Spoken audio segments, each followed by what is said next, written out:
자칫 잘못 움직이면 내일 오전 신문 여러분 뒤통수가 나올 수가 있기 때문에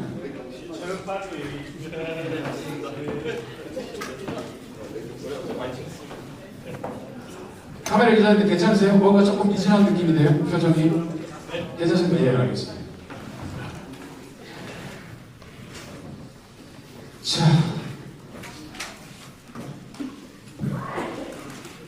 그럼 이제 포럼 UWay에서 주최를 하는 이준석, 이현주의 톡톡 콘서트 시작을 해보겠습니다. 먼저 오늘 저도 와서 처음 뵙게 됐는데 세상에 남자가 저렇게 잘생길 수도 있구나 라는 분을 오늘 먼저 첫 손님으로 인사를 올리겠습니다. 우리 전임 광주시장이신 이용석 시장님께서 오늘 축사를 해주시기 위해서 자리하셨습니다. 여러분 뜨거운 박수로 환영해 주십시오.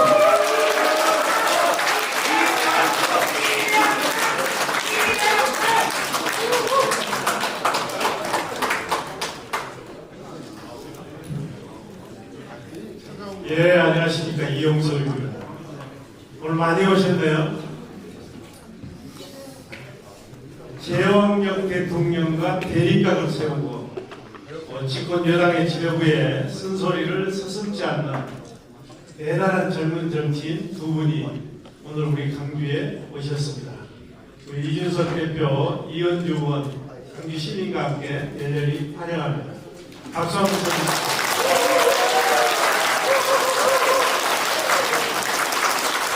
그리고 대한민국 최고의 평론가 우리 박상정 선생님 오셨습니다. 오늘도 한국 정치의 발전과 또 이 두 분에 대한 애정과 관심을 갖고 이 자리에 함께 해주신 광주 시민 여러분 대단히 고맙습니다. 제가 저번에 양양자 금태섭 시국토론회 축사를 하고 오늘 이 두 분 토론회에 가서 인사 축사를 한다고 보니까 많은 분들이 걱정하고 말립니다. 민주당 이름으로 두 번의 국회의원을 하고 강주시장까지 한 사람이 신당 창당과 관련된 토크쇼에 가서 축사를 하는 것은 적절치 않다고 걱정을 많이 합니다. 저는 자기 진영은 선이고 상대방 진영은 악이라고 하는 진영 논리에서 보면 그렇게 얘기할 수 있다고 생각을 합니다. 그렇지만 제 생각은 다릅니다. 민주당은 여전히 제게 소중한 정당이지만 민주당보다 국가 발전, 국민의 삶이 더욱 소중하고 시급하고 가치 있는 중요한 요소이기 때문에 그렇습니다. 지금 대한민국은 거대 양당을 중심으로 국민들이 두 갈래로 나뉘어서 내전을 치르는 위기 상황입니다. 극한 대립의 양당 독과적 진영 체제는 우리 사회를 병들게 하는 망국병입니다. 정치가 이처럼 계속 사회 곳곳에 갈등과 분열을 부추기고 국민들의 역동성을 떨어뜨린다면 대한민국의 발전은 결국 여기서 멈출 것입니다. 정치 개혁을 통해서 국가의 기본과 사회 정의를 바로 세워야 합니다. 증오와 갈등의 정치를 대화와 타협의 정치로 바꾸는 것이 저는 국가 개조의 길이라고 생각을 합니다. 제가 오늘 이 자리에 온 것은 한국 정치를 바꾸기 위해서 고군분투하는 두 분을 격려하기 위해서 이 자리에 와서 축사를 하고 있습니다. 그럼에도 불구하고 또 어떤 분들은 내 총선을 앞두고 다른 욕심이 있는 것 아니냐 이런 시선을 보내고 있습니다. 그러나 그렇지 않습니다. 저는 내년 총선과 관련해서 제 입장을 분명히 밝혔습니다. 저는 내년에 민주당 강주에서 민주당 후보가 되기 위해서 출마하지 않을 것이다. 수많은 젊은 후배들이 민주당 공천을 받기 위해서 노심초사하고 있는데 광주시장까지 한 사람이 나서는 것은 도리가 아니라고 생각을 했습니다. 다만 대한민국의 가장 시급한 개혁 과제인 정치 개혁에 대해 제가 힘을 보태는 것이 그동안 국가로부터 많은 은혜를 입은 제가 할 수 있는 보답의 길이라고 생각을 해서 이 자리에 나오게 됐습니다. 지금과 같은 극한 대립과 증오의 정치, 갈등의 정치, 미래가 없는 정치를 다음 세대에게는 물려줄 수 없다 하는 이런 책임감과 사명감을 가지고 이런 자리에 나섰다는 점을 말씀을 드리겠습니다.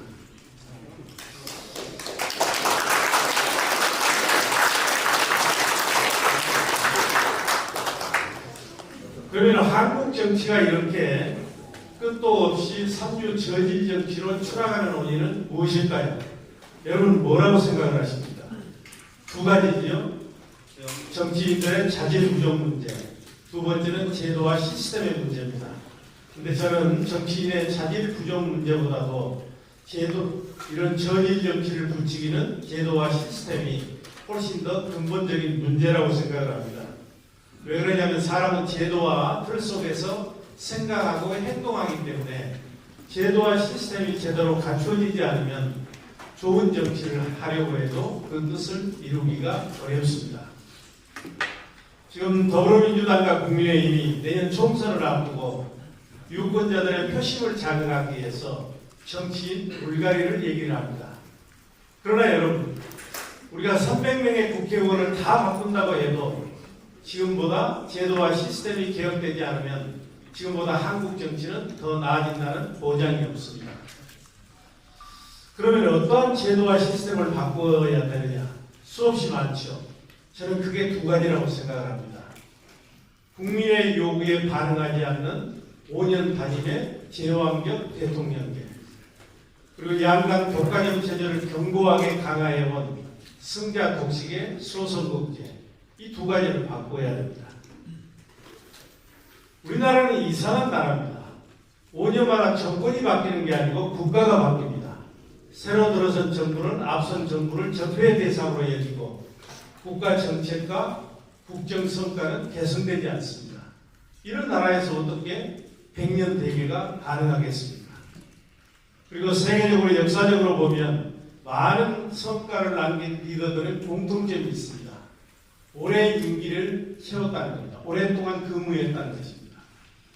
스웨덴을 오늘날 복지국가로 완성시킨 타게 엘란데르 총리라는 분이 있습니다. 이분은 무려 총리를 23년간이나 했습니다. 그것도 본인이 사직을 한 거예요. 1949년에 서독이 들어선 이후 독일에는 9명의 총리가 지금 현재 총리까지 포함해서 있는데 중에 두 사람이 16년간을 했고 또 다른 총리는 13년간이나 했습니다. 생각해 보십시오. 잘해도 5년, 못해도 5년. 그렇지 않고 잘하면 10년, 20년도 할 수 있고 못하면 한 달 만에 바뀔 수 있는 제도 중에서 어떤 제도가 국가 발전을 위해서 도움이 되겠습니까? 시장님, 예. 콘서트 이준석 콘서트 본론으로 바로 들어갈까요? 한 5분이나 10분 정도는 저에게 시간 줄 수 있지 않을까요? 예. 대신 말씀하는 취지를 살려서 간략히 하도록 하겠습니다. 예. 그래서 저는 권력 구조가 5년 단임의 제왕적 대통령제에서 4년 중임의 권력 분산형 대통령제나 내각제 또는 이원 집정부제로 바뀌어야 된다고 생각을 합니다. 그러나 이것은 내년 총선 끝나고 나서 새로운 정치 세력이 중심이 돼서 이제 추진을 해야 될 것입니다. 그렇다면 지금 해야 될 가장 시급한 과제는 뭐냐? 선거구 제도를 확정해 줘야 됩니다.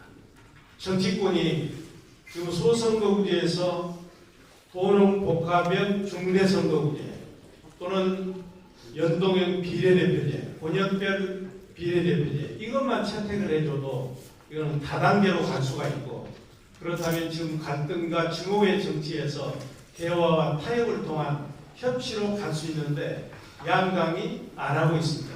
자기들 이해관계 때문에. 공직선거법에 보면 1년 전에 이걸 마치도록 돼 있는데 선거가 4개월 앞으로 다가왔는데도 안 하고 있습니다. 양당의 몰령치와 무책임이 도를 넘어서고 있는 것입니다.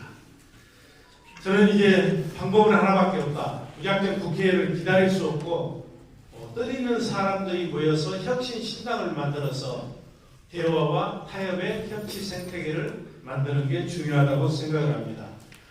만약 제3지대 혁신신당이 만들어져서 내년 총선에서 원내 교섭단체를 구성할 수 있는 신당이 만들어지게 되면 한국 정치는 크게 바뀔 것입니다. 우선 양당 독과점 주거 정체가 정치연합의 협치 생태계로 바뀔 것이고 정당 간 인물 경쟁, 혁신 경쟁, 그리고 정책 경쟁이 촉발될 것입니다. 광주와 대구에서도 특정 정당의 후보자를 무조건 당선되는 것이 아니고 국민들이 선택할 수 있고 광주, 대구 이의 지역에서는 양자 태일의 그런 굴레에서 벗어나서 시민들께서 이제 좋은 인물들을 찾아서 선택할 수 있을 것입니다. 그리고 총선 이후에 권력구조 개혁과 정치제도 개혁의 중추적 역할을 할 것입니다. 그러나 오늘 이 자리가 혁신신당으로 가기 위한 사전 모임적 성격이 있기 때문에 제가 생각하는 혁신신당이 갖춰야 될 저는 그런 조건을 말씀드리고 제 얘기를 끝내도록 하겠습니다. 우선 첫 번째로 혁신신당은 이념적 스펙트럼이 극자나 극우를 제외한 개혁적 보수와 합리적 진보를 아우르는 포용적 중도 세력이 되어야 된다. 현재와 같은 보수와 진보라는 이분법적 가치나 논리로는 복합 위기와 우리 사회의 양극화나 이중 구조를 해결할 수가 없습니다. 이제는 진보냐 보수냐 하는 이런 이념적 구분이 아니라 창조적 파괴가 판단 기준이 되어야 될 것입니다. 두 번째는 신당들이 단일 대우를 형성해서 빅텐트를 구축해야 양당 대안 세력으로 국민들에게 기대와 믿음 그리고 희망을 줄 수 있을 것입니다. 군소신당들이 각자 도생하고 그리고 따로따로 가게 되면 무조건 실패합니다. 협치라고 하는 큰 정의, 큰 뜻을 실현하기 위해서는 작은 정의, 작은 뜻은 희생하거나 잠시 접어두어야 될 것입니다. 특히 세 번째로 신당 추진세, 특히 이 자리에 계신 두 분께 제가 부탁드리고 싶은 것은 신당 창당을 개인적인 이해관계로 접근하지 말고 한국 정치 발전을 위한 소명의식과 사명감으로 추진해 줬으면 좋겠다. 내가 속에 있는 정당에서 나를 괄시하기 때문에 아니면 비명계라서 공천을 받을 수 없기 때문에 이리 해서 양당 불신의 그런 환경을 이용해서 추진하는 신당은 성공할 수가 없습니다. 국가 발전이라고 하는 소명감과 사명감으로 해줬으면 좋겠다. 그러면 신당은 성공할 수 있을까? 저는 실패할 확률이 훨씬 높지만 그래도 누군가는 나서서 해야 된다고 생각을 합니다. 일반적으로 우리가 얘기하는 신당 성공의 세 가지 조건, 그러니까 대선 주장급이 있어야 된다. 열정적인 지지계층이 있어야 된다. 확실한 지지 기반이 되는 지역이 있어야 된다. 지금 현재로서는 이 세 가지 어느 것도 만족시키지 못하고 있습니다. 그러나 저는 비관적으로 보지 않습니다. 그 어느 때보다도 양당에 대한 국민적 불신이 높고 앞으로 1, 2개월 동안에 이 두 분이 잘 역할을 하면 얼마든지 선거혁명을 이끌어낼 수 있는 그런 계기를 마련할 수 있을 거라고 생각을 합니다.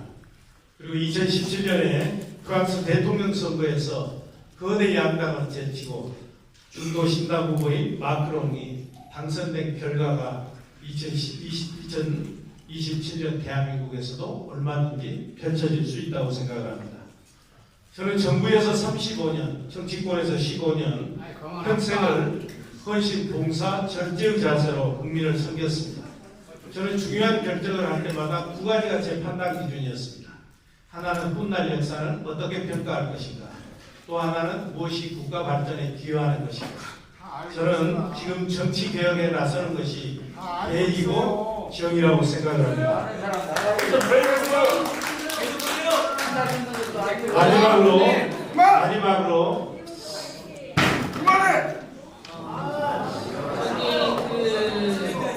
지금 말씀하신 분은 어디서 오신 누구세요? 전라남도 한평군 아산면 영동에서 왔습니다. 저기 그 지지해 주시는 분들한테 제가 말씀드리고 싶은 게요.